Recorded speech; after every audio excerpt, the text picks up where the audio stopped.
사랑하는 신광의 성도 여러분, 에즈버리 대부흥을 아십니까?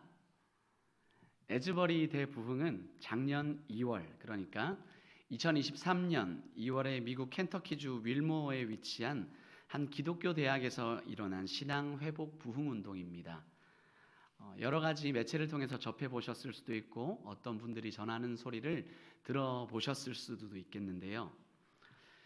기독교 학교라고 부르는 학교 채플 예배에 참가해 보면 기독교라는 이름이 무색할 정도로 어느 학교 할 것 없이 학생들이 처참하게 자신들의 부족한 수면을 보충하는 시간으로 사용하는 현장을 참 많이 봐왔는데요. 저도 기독교 학교를 나와서 채플 예배를 많이 겪어봤지만 참 부끄러운 모습입니다.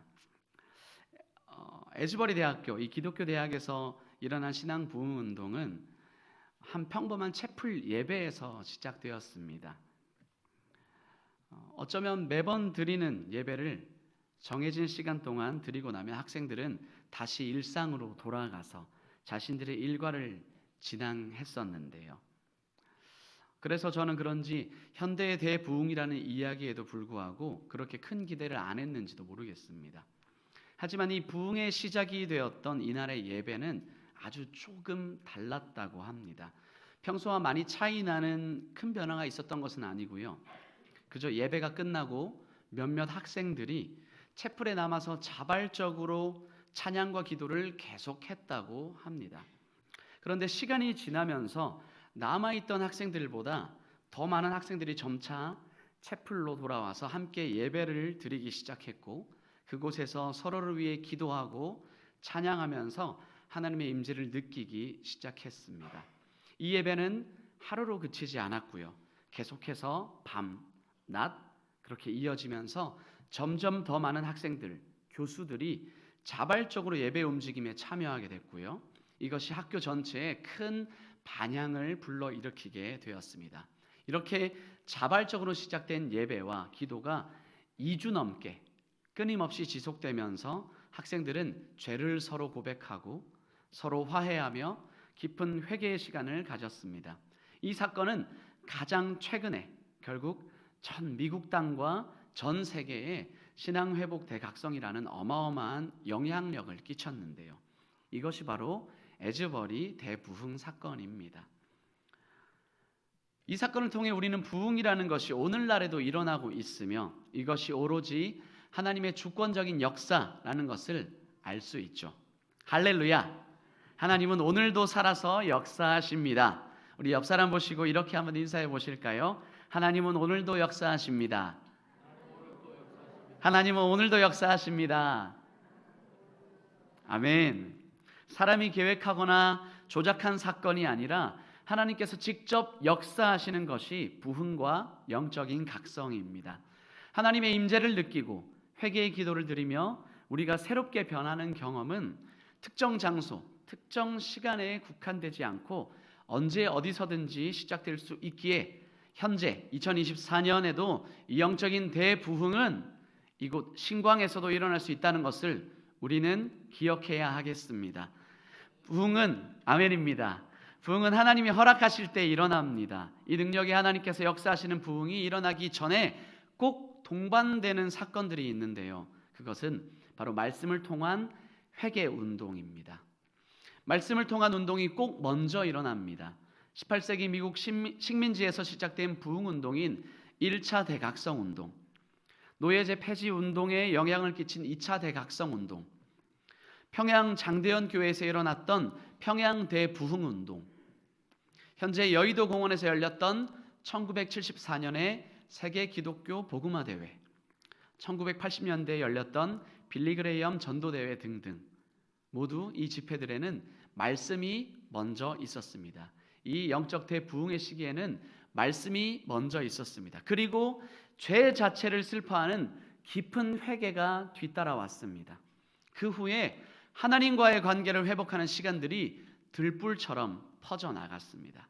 이런 대부흥의 역사, 하나님의 말씀과 회개를 중심으로 한 대각성 운동이 현재와 근대뿐 아니라 역사를 거슬러 올라가 보니 오늘 우리가 살펴보았던 수천 년 전 요시야 왕의 시대에서도 똑같이 일어났었습니다.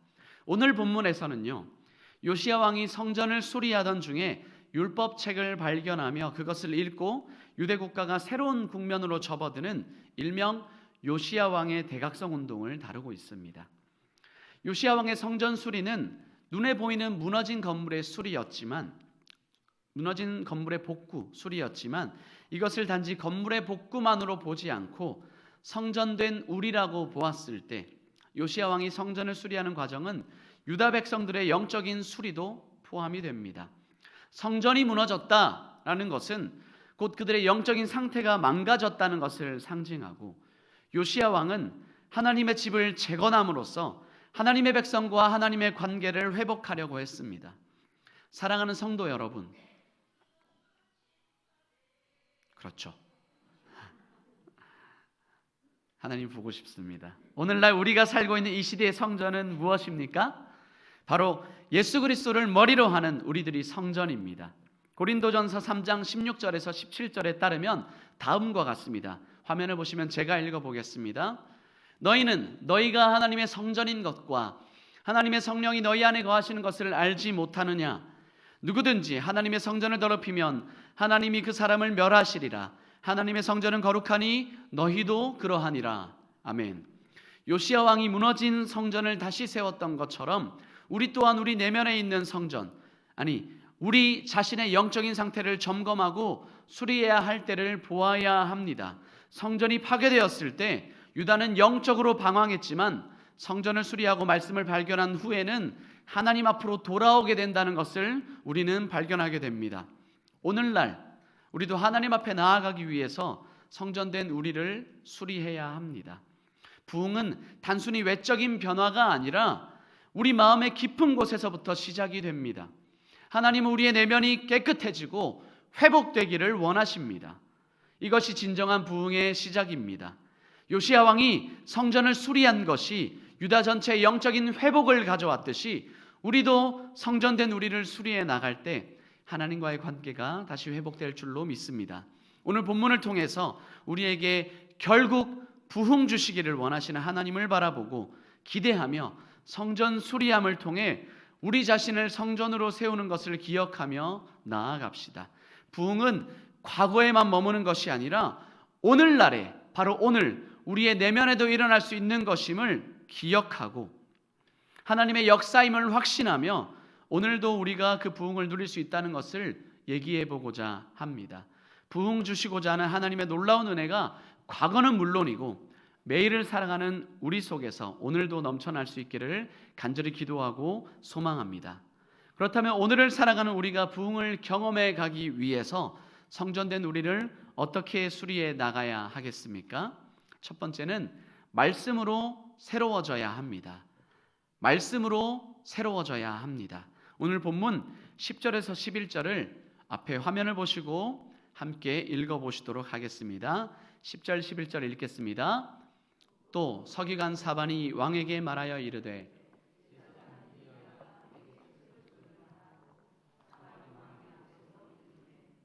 왕이 율법책의 말을 듣자 곧 그의 옷을 찢으니라. 아멘. 히스기야 왕 이후 유다에서 가장 악한 왕이었다고 일컬어진 므낫세 왕, 그리고 그 아들 아몬 왕 이후에 8살에 오늘 본문의 요시야 왕이 유다의 왕으로 등극했습니다. 이때 유다는 매우 황폐했습니다. 약 60여 년 동안 히스기야 왕의 종교개혁을 다시 원점으로 되돌린 이 아버지 왕들의 어두운 국정 운영에 유다는 영적으로 피폐하기 그지없게 되었습니다. 그런데 16살의 한 요시야 왕의 선택이 남유다의 삶을 결정했습니다. 역대하 기자는 이 요시야 왕에 대해서 이렇게 말합니다. 그가 오히려 어렸을 때 곧 왕위에 있은 지 8년에 그 조상 다윗의 하나님을 비로소 구하였다고 기록합니다. 하나님을 구하고 찾았다는 거죠. 그리고 그 하나님 구함을 계속해서 놓지 않은 것으로 보입니다. 오늘 본문 2절을 보면 읽지는 않았지만요, 이렇게 나오고 있습니다. 여호와 보시기에 정직히 행하여 다윗의 모든 길로 행하고 좌우로 치우치지 않았다라고 말합니다. 그래서 즉위 12년 차인 20살 때 요시야의 명령으로 성전 내의 우상들을 제거하며 그 아버지 아몬과 할아버지 므낫세가 추구했던 이방 종교를 타파해 가기 시작합니다. 요시야 왕의 26때는 특별한 한 해였습니다. 성전의 상태를 본 그의 마음이 동요를 일으킵니다. 좌우로 치우치지 않았던 마음이 계속해서 걸어와서 성전을 보았을 때 마음이 힘들어합니다. 왜 그렇습니까? 그 아버지와 할아버지는 성전을 경시하고 남용했지만 성전의 상태와 하나님께 드린 예배가 온전하지 못하다는 사실을 깨닫게 되었기 때문이죠. 요시야는 이후에 이 일을 바로잡고자 합니다. 서기관 사방과 대제사장 hil기야에게 성전 수리와 보수를 명령합니다. 요시야의 성전 수리 계획은요, 이전의 성군이었던 요아스의 수리를 본딴 것이었습니다. 그런데 이 본따서 성전을 수리하면서 하나님께서 주신 말씀을 발견하게 되는데요, 아마도 발견한 말씀은 신명기나 혹은 모세오경으로 추정이 됩니다. 두루마리 형태였겠죠. 이 말씀을 본 요시야는 본 적도 들은 적도 없었던 것이었습니다. 사바는 왕의 앞에서 그 책을 읽습니다. 신명기였다면 2-3시간 정도, 모세오경이었다면 아마도 하루 종일 읽었을 것으로 보입니다. 사랑하는 여러분, 하나님의 말씀은 힘이 있을 뿐 아니라 관절과 골수를 찔러 쪼개는 말씀이심을 믿으십니까? 오늘 말씀이 이 사실을 증명하고 있습니다. 하나님의 말씀에 민감한 마음을 가진 사람에게는 말씀이 더욱 살아있고 활력이 있어서 나를 찔러 쪼갰을 경험하게 되는데요, 주의 말씀이 요시야의 마음속 깊은 곳으로 꿰뚫고 지나갑니다. 그러자 11절에 나온 것처럼 요시야는 곧 그 옷을 찢습니다. 죄를 깨달은 거죠. 옷을 찢었다는 것은 슬픔을 표현하는 것입니다. 나의 죄가 얼마나 심각한지를 깨닫게 되어 슬펐다는 거죠. 이렇게 죄를 깨닫는 데는 말씀, 율법이 필요합니다. 말씀으로 새로워져야 된다고 하였는데, 말씀으로 새로워진다는 것은 무엇을 말합니까? 말씀으로 내 영의 상태를 보게 되어서 내가 어떠한 자인지를 깨닫고 하나님을 구할 수밖에 없는 상태, 구할 수밖에 없게 되는 상태, 이것이 말씀으로 새로워지는 것을 의미합니다. 나는 죄인이고 이 죄에서 벗어나야 되는 자라는 것을 알게 된다는 거죠. 그런데 내 노력으로는 이 죄라는 것에서 도저히 벗어날 수도 없고 이것을 없앨 수도 없다는 거죠. 외부적인 존재가 필요합니다. 그 존재가 누구십니까? 바로 예수 그리스도. 말씀으로 새로워짐은 내 영의 상태를 알고 내가 어떤 자인지 알아서 예수 그리스도를 찾게 되는 것입니다. 이 말씀이 먼저 회복이 될 때 성전된 우리 내면이 새로워집니다. 우리는 이렇게 내면의 성전이 예수 그리스도를 찾고 회복되어지는 자들을 일컬어서 은혜 아래에 있는 자라고 일컫습니다. 말씀으로 새로워지는 삶은 결국 은혜 아래에 있는 삶입니다. 은혜 아래에 있게 되면 내 존재가 하나님 앞에서 이제 그리스도와 함께 한다는 사실이 너무나도 기쁘고 즐겁고 감격스러워서 그 사실 하나 때문에 하나님을 찬양하게 됩니다. 하나님이 나를 위하여 행하신 일 안에서 만족하고 쉼을 얻게 됩니다. 비록 내가 죄악 속에서 넘어지고 범죄할지라도 그리스도 안에서 내가 얻은 이 영광스러운 신분은 변할 수가 없고 그것을 깨닫게 되는 것이 은혜 아래 있는 자이고, 은혜 아래 있는 자는 그 사실을 알게 됩니다. 여기는 자유와 기쁨, 안식과 평강이 있습니다. 그래서 말씀으로 새로워져서 은혜 아래 있는 신자는 이렇게 고백해야 마땅합니다. 나는 그리스도 안에 있는 새로운 사람으로서 죄에 대해서 죽었으며 죄와는 아무 상관도 없다. 비록 죄가 내 죽을 몸에 남아 있어서 내가 몸 안에 사는 동안에는 죄와 싸워야겠지만 나는 죄의 지배 아래 결코 다시 들어갈 수 없다는 것을 알기에 하나님께 감사한다. 은혜 아래 있는 자는 죄에 대해서 죽고 하나님께 대하여 산 사람입니다. 할렐루야. 말씀으로 새로워짐은 이것을 날마다 깨달아가는 삶입니다. 날마다 이것을 되새기는 삶입니다. 말씀으로 새로워짐은 날마다 이 삶을 살아가기로 결단하는 삶입니다. 그렇다면 우리는 이 말씀으로 새로워짐을 어떻게 삶에서 이루어 가야 합니까? 매일 말씀을 읽어가야 하겠죠. 지금 교회에서 제자 훈련을 진행하고 있습니다. 1단계에서는 성경의 기본, 전도의 기본, 큐티의 기본을 배우고 있죠. 그리고 그 맛을 아는 사람들이 2단계, 3단계, 4단계까지 계속해서 다음 단계를 배우면서 예수 그리스도의 제자가 되어가기로 결단하고 걸어가고 있습니다. 아시는 분들은 아시겠지만 제자 훈련을 하게 되면 한 가지 괴롭고도 좋은 과제가 있는데요. 바로 내 삶을 채우소서라는 데일리, 매일매일의 과제표를 하게 됩니다. 매일 암송, 말씀, 기도, 큐티를 하고 적게 되어 있습니다. 이것을 담임 목사님이 직접 검사하십니다. 이것이 제자 훈련하는 자들에게 큰 도움이 되는데요. 내가 아무리 1단계 제자 훈련을 통해서 말씀을 겉을 좀 핥아보고 말씀을 이렇게 읽어야 되는구나 라고 새로워지게 되는 은혜를 알았더라도 기도가 이런 것이구나, 큐티를 어떻게 하는 거구나 라는 것을 좋은 점을 알았다고 하더라도 우리가 이것을 매일 하지 않는다면 많이 배우긴 배워서 요란하지만 주변에 피해를 주는 소리나는 구려 울리는 꽹과리가 될 수도 있습니다. 아무리 중요하다는 것을 알고 있다고 해도 그것을 실제로 하지 않는다면 아무 일도 일어나지 않습니다. 제 나이 앞자리 숫자가 바뀌었습니다. 네, 웃으시는데요. 30대 초반에 신광의 유치부 교사로 처음 왔었는데 어느덧 8년여가 지나서 앞자리 숫자가 바뀌었습니다. 그래서 그런지 옛날만큼 이 레크레이션 하면서 쌩쌩 날아다녀야 할 것 같은데 자꾸 아침에 피곤합니다.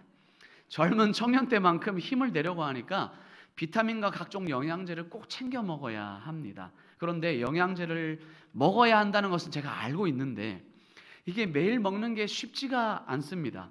아는데 잘 안 챙겨 먹어집니다. 아직 나는 젊다고 주장하고 싶은 것인지 왜 그런지 모르겠지만 눈앞에 있는데도 입으로 잘 들어가지가 않습니다. 중요하다는 것을 제가 분명히 알고 있는데도 이게 안 들어갑니다. 사랑하는 여러분, 말씀의 중요성을 우리가 자주 잊고 지나칠 때가 많습니다. 중요하다는 것을 우리가 귀에 딱지가 않도록 들어서 알고 있습니다. 말씀으로 새롭게 되려면 읽어야 한다는 것을 알고 있습니다. 그런데 핸드폰에 의미 없는 카톡 알림과 끝없는 오늘의 할 일 목록에 묻혀서 우리는 성경 읽는 시간은 뒷전으로 밀어버리곤 합니다. 그러나 말씀을 읽고 묵상하고 하나님이 필요하는 것을 느끼고 실천하며 살 때 하나님과의 관계는 회복되어질 수밖에 없습니다.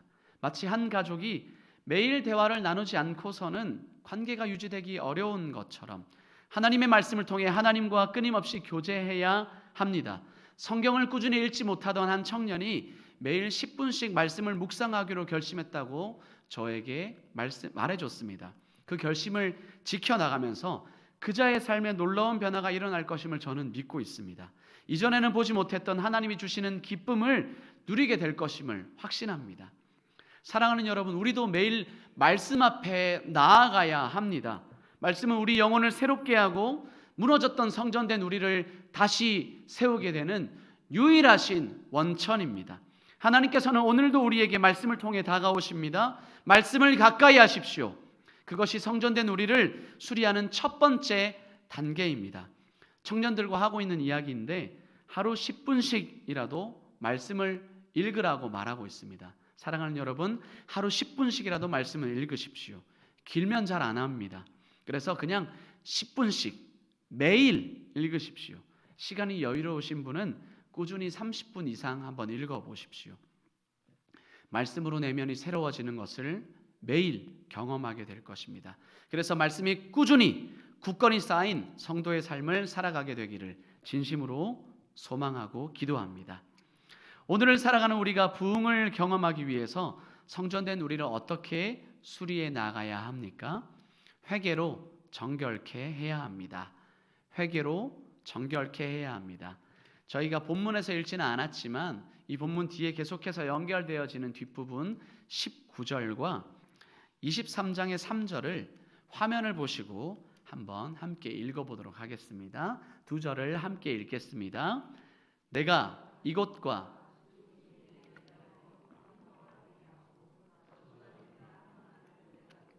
마음이 부드러워져서 여호와 앞 곧 내 앞에서 겸비하여 3절입니다.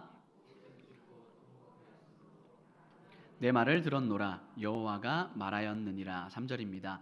왕이 단위에 서서 여호와 앞에서 언약을 세우되 마음을 다하고 뜻을 다하여 여호와께 순종하고 그의 계명과 법도와 율례를 지켜 이 책에 기록된 이 언약의 말씀을 이루게 하리라 하매 백성이 다 그 언약을 따르기로 하니라. 아멘. 말씀을 통해서 하나님의 뜻을 깨달은 요시야 왕은요 곧바로 회개의 길을 걸어갑니다. 그는 백성들과 함께 좀 전에 읽은 말씀처럼 자신들의 잘못을 고백하며 하나님 앞에 엎드렸습니다. 회개는 눈물 조금 쏟는 단순한 후회나 반성이 아니라요 하나님 앞에 우리의 죄를 인정하고 다시 하나님의 뜻을 따르겠다고 하는 결단을 말합니다. 회개는 히브리어로 슈브입니다. 돌아오는 거예요. 슈브는 길을 가다가 그 길을 돌이키는 겁니다. 다시 돌아오는 것을 말합니다. 회개는 가던 길을 다시 가지 않는 것을 말합니다. 이는 행동의 돌이킴이 반드시 있다는 것을 말하죠. 운전하다가 길을 잘못 들면 어떻게 해야 하나요? 깨달은 즉시 돌아와야 되죠. 그렇지 않고 이 길이 맞을 거다, 한 번 더 가서 꺾으면 되겠지 하고 고집을 부리면 큰 공경에 처하게 되죠. 내가 이 길을 잘 알아 하고 가다 보면 갑자기 일방통행이 있기도 하고 오늘따라 공사를 하고 있다 이런 경우가 생기지 않습니까? 남자가 살면서 새 여자의 말을 잘 들으면 잘 산다고 하던데 첫 번째 결혼 전에는 엄마, 그리고 결혼하고 나서는 아내, 그리고 운전하면서는 내비게이션을 잘 들으라라는 우스갯소리가 있죠. 내비게이션 여성이 그 길이 아니라고 말할 때는 돌이키면 세상 편합니다. 운전하면서 아니라는 말을 들으면 고집 부리지 않고 돌이키면 됩니다. 그런데 그러지 않고 일시적으로 고통을 제가 피하고 싶어서 막힌 길 앞에서 하나님께 주님 이 차선 좀 뚫어주십시오, 이 차 좀 없애주십시오, 교통체증 좀 없애주세요, 나는 이 길 그대로 갈 겁니다 라고 말하면 무슨 일이 일어납니까? 그저 막혀서 몇 시간 동안 여기 갇혀 있어야 되지 않습니까? 주님 회개합니다, 제가 길을 돌이키겠습니다 하고 가던 길을 돌이켜서 다른 길로 가는 것, 이 두 가지의 차이는 행동의 여부입니다. 회개는 성전된 우리를 정결케 해 나가는 과정입니다. 우리는 회개를 통해서 하나님 앞에 깨끗해질 수 있습니다. 하나님은 회개하는 자를 언제나 받아주시고 그들의 영혼을 다시 새롭게 하십니다. 그런데 의문이 하나 있습니다. 우리가 말씀으로 새롭게 되어서 하나님께 대해서 산 사람이 되고 은혜 아래에 있어서 죄가 더 이상 나를 주장할 수 없다라고 나는 배우고 믿었는데 우리는 왜 죄를 짓습니까? 우리가 예수 그리스도와 함께 십자가에 못 박혔다면 더 이상 죄를 지을 것도 없을 터인데 그렇다면 회개할 것도 없는 것이 아닙니까? 죄에 대해서 우리는 죽었습니다. 이는 분명한 일입니다. 하지만 우리는 여전히 죄를 짓고 살아갑니다. 우리 모두가 인정하듯이 하나님과 연합하고 있는 우리가 죄를 짓고 살아갑니다. 그렇다면 성도가 죄를 짓는 현실에 대한 설명이 필요합니다. 성도는 죄를 전혀 짓지 않는다고 배웠고 그렇게 이해하고 있는 사람이 있다고 한번 가정하고 말을 해봅시다. 물론 이 사람도 죄를 짓습니다. 그런데 이런 오해된 지식에 자신을 세워놓았다면 이 사람이 선택할 수 있는 한 가지는 자신의 죄를 꼭꼭 숨기고 깨끗한 사람인 척하면서 스스로도 죄를 짓는 현실을 부인하려는 모습이 되겠죠. 이 사람이 위선자가 되는 것은 피할 수가 없습니다. 율법주의 성향이 강한 문화에서는 이런 위선적인 사람들을 양산할 수밖에 없습니다. 교회에만 오면 거룩하고 깨끗하게 되는 척하는 사람들이 생길 수밖에 없습니다.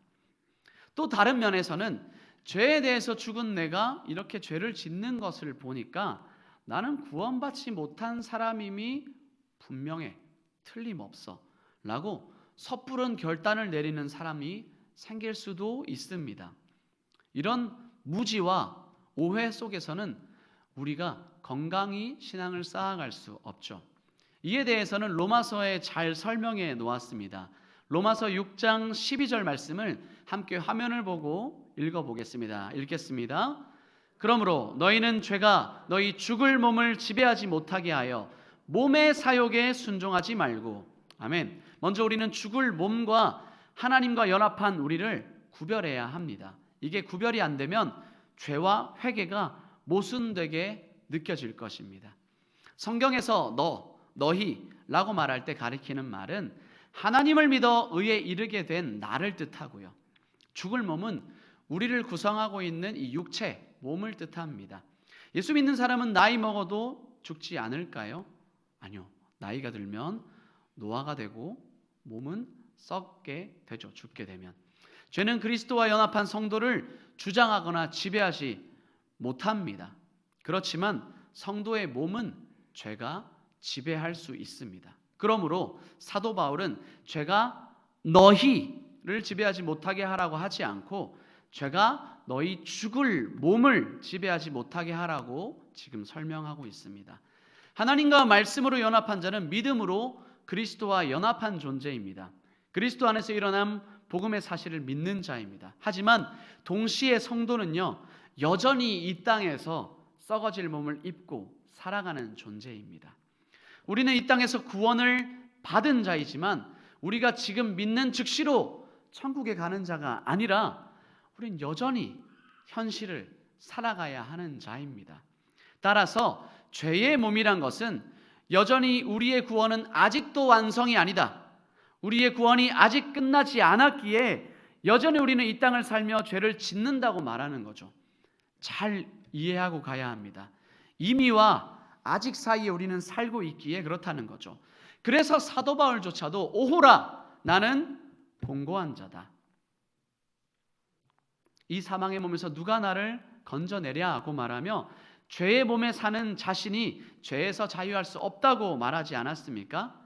존 스토트는 이것을 보고 우리가 반만 구원받았다고 말합니다. 영혼은 구원받았지만 몸이 구원받지 못했다는 거죠.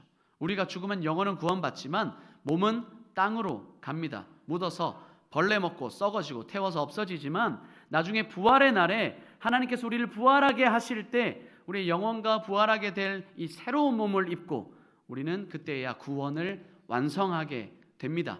그때가 되면 오호라 나는 공고한 자로다 하는 이런 탄식 소리는 없게 되겠죠. 이 말은 이 땅을 살아가면서는 누구나 오호라 나는 공고한 자로다 라는 말을 하며 살아갈 수밖에 없다는 것입니다. 그러니까 죄에 대해서 죽은 사람으로서 우리는 살아가고 있지만 여전히 죄의 몸에서 죄를 안고 살아가고 있기 때문에 죄를 지을 수밖에 없습니다. 문제는 그 죄의 때에 우리가 행동으로 돌이키느냐 돌이키지 않느냐 하는 것입니다. 돌이키는 것은 행동으로 하지 않는 것입니다. 내 죽을 몸에 살면서 나를 귀찮게 하는 죄를 거부하면서 세상 끝날까지 내가 성전된 내면의 싸움을 해나가기로 결단하고 하지 않는 것, 이것이 우리가 말하는 회개가 되어야 하겠습니다. 12절에 따르면 죄가 죽을 몸을 지배하지 못하게 하라고 했습니다. 그럼 우리가 싸워야 될 것은 무엇입니까? 내가 아닌, 나를 미워하게 하는 상대방이 아닌 이 죄 그 자체입니다. 우리는 죄를 지을 수 있는 인간이기는 하지만 죄와 싸워야 합니다. 이것이 우리가 하는 회개여야 하는 줄 믿습니다. 눈물 쏟고 내가 죄책감을 털어냈으니 끝났다 하는 회개의 놀이가 아니라 회개는 행동을 더 이상 하지 않는 것입니다. 고치는 것입니다. 바뀌는 것입니다. 잘 안 되는 거 해서 바꾸는 것입니다. 성전된 우리는 회개를 통해 하나님 앞에 깨끗해질 수 있습니다. 하나님은 왜냐하면 회개하는 자를 언제나 받아주시고 회개하는 자의 영혼을 다시 새롭게 하실 것이기 때문입니다. 말씀을 맺고자 합니다. 사랑하는 신광의 성도 여러분, 에즈버리 대부흥은 하나님께서 우리에게 주신 놀라운 회복의 기회였습니다. 그 부흥은 다른 무엇도 아닌 말씀과 회개를 통해서 이루어졌습니다. 이것은 오늘날 우리도 동일하게 경험할 수 있는 부흥입니다. 그렇지만 이렇게 하면 되고 저렇게 하면 안 된다는 정답이 있는 공식은 아니죠. 부흥의 주도권이 우리에게 있진 않지만 성경의 메시지를 우리가 보면서 우리가 마땅히 꿈꿀 수 있는 것이 바로 부흥입니다. 우리가 내면의 성전을 수리하기 위해서 말씀으로 새로워지고 회개로 정결하게 될 때 하나님께서 주시는 부흥이 우리 삶에 임하기를 간절히 소망하십시오. 그 부흥이 오늘도 성전된 우리를 가득 채우기를 소망합니다. 기대합니다. 또한 우리는 이 부흥을 나 혼자만의 경험으로 끝낼 수는 없습니다. 우리가 준비하고 있는 행복한 사람들의 가을 축제는 우리가 받은 하나님의 사랑과 은혜를 이웃들에게 전할 수 있는 좋은 기회가 됩니다. 내가 먼저 말씀으로 새로워지고 태신자를 품고 그들을 위해 기도하며 초청할 때 이들에게도 하나님의 놀라운 역사가 임할 줄 믿습니다. 저는 꿈꿉니다.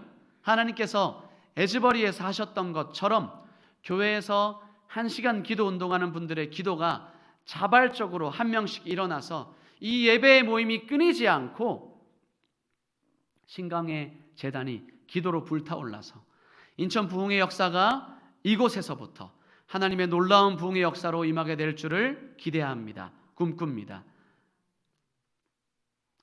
그래서 인천 부흥의 역사가 이곳에서부터 들불처럼 번져가는 교회, 은혜가 넘치는 교회가 우리 교회가 되기를 꿈꿉니다. 우리 마음속에서 먼저 부흥이 있으며 그리고 이웃들에게 복음을 전할 때 그들의 마음속에도 하나님께서 부흥의 불길을 일으켜 주실 것 믿습니다. 우리 모두가 이 부흥의 축제 가운데 동참하며 하나님의 은혜를 나눌 수 있는 자들이 될 수 있기를 간절히 소망합니다. 함께 기도하겠습니다.